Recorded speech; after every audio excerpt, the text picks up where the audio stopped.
दिनांक 28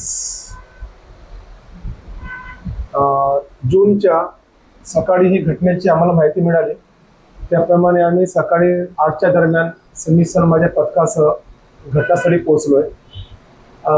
MIDC हद्दीतील electronic zone चौक येथील ठाकरे स्टीलची स्टॉल आहे. त्या स्टॉलमध्ये सदर मृतकाची बॉडी पडलेली होती. त्याचं नाव जितेंद्र तांडेकर. आम्ही आधी सर्वप्रथम मृतकाची ओळख पटवण्याचा प्रयत्न केला. तिथं ऑलरेडी मृतकाचे भाऊ आणि त्याचे संबंधित परिचित असणारे लोक त्यांच्याकडून माहिती घेतली. आरोपीचे स्वभाव, त्याचा इतिहास, त्याची काही कुणाशी ओळख, कुणाचे काही शत्रुत्व वगैरे यांची माहिती घेतली. त्याप्रमाणे आम्ही आरोपीची इंजुरी पाहून त्यांना त्या ठिकाणी एक लाकडी गट्टू, ज्याला आम्ही व्हेकल स्टॉपर म्हणतो, तिथे सापडला. त्या ठिकाणी भरपूर गॅरेज आणि ट्रान्सपोर्टचे गोडाऊन्स असल्यामुळे त्या ठिकाणी वाहनांची, स्पेशली कमर्शियल वाहनांची मोठी वर्दळ होती.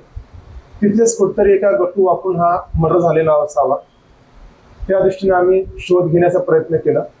आम्ही आजूबाजूचे CCTV तसेच त्याच्या परिचित, तो दिवसभरामध्ये त्याचे क्रियाकलाप काय असतो याची सर्व माहिती घेऊन आम्ही सर्व आपले पूर्ण खबरे, सर्व नेटवर्क आम्ही तिथं त्यांना आम्ही माहिती दिली व त्यांच्याकडून आरोपीविषयी किंवा संबंधित संशयित आरोपीविषयी माहिती घेण्याचा प्रयत्न केला.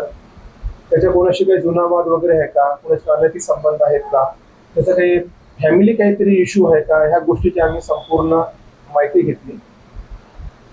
दिवसभर आमच्या हाती काही योग्य पुरावा लागला नाही. पण दुसऱ्या दिवशी आम्ही परत आम्ही माझे युनिटचे प्रत्येक व्यक्तीला एक टास्क दिला. त्याने प्रत्येकाला आम्ही एक अँगलने काम करायला सांगितलं.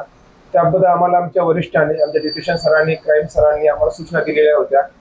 आम्ही त्याप्रमाणे सर्व CCTV फुटेज, जेवढे बार असतील, एखादा हार्डवेअर दुकान असेल किंवा देशी बत्ती दुकान असेल, सर्व आम्ही खंगाळण्याचा प्रयत्न केला. त्या ठिकाणी एका ठिकाणी आम्हाला एक संशयित व्यक्ती सापडला आणि घटनास्थळी आढळलेला गट्टू आणि त्याच्या हाती असलेला गट्टू आम्हाला सारखा वाटायला लागला. त्याची माहिती घेऊन ज्या ठिकाणी तो काम करतो तिथून त्याला आम्ही ताब्यात घेतलाय.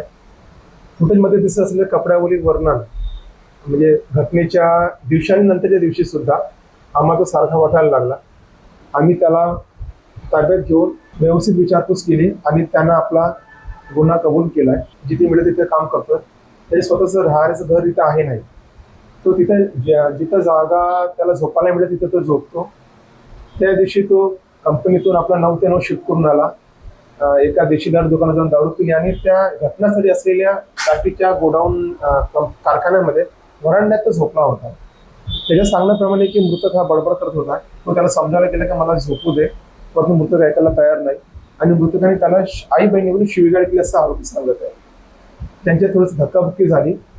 आरोपी परत तिकडे गेला आणि आरोपीने तिथेच भरपूर गट्टू पडून असतात असे तिथून एक आणला आणि परत त्याला ढकलून त्याला तिथं त्या गट्टूने त्याला मारलेलं.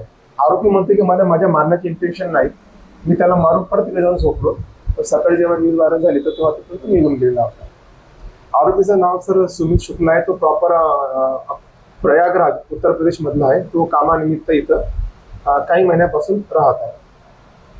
आमच्या टीममध्ये सर माझ्यासोबत माझे सहकारी API भोंडे, API राजाभाऊ जाधव, आमचे ASI विनोद देशमुख, हेड कॉन्स्टेबल नितीन वासनिक, हेमंत लोणारे, मनोज टेकाम, प्रीतम यादव, शान सोळंके, सुनील गुजर, रितेश तोमरा, शरद चांभारे, स्वप्नील घोडके, कुणाल गेडा व आमचे वाहन चालक विशेषतः नितीन अजमत आणि रवींद्र खेडेकर, आम्ही सर्वांनी एक टीम करून आपल्या सर्वांच्या सहकार्यातून हा गुन्हा आम्ही उघडकीस आणलेला आहे. Like, share, and subscribe.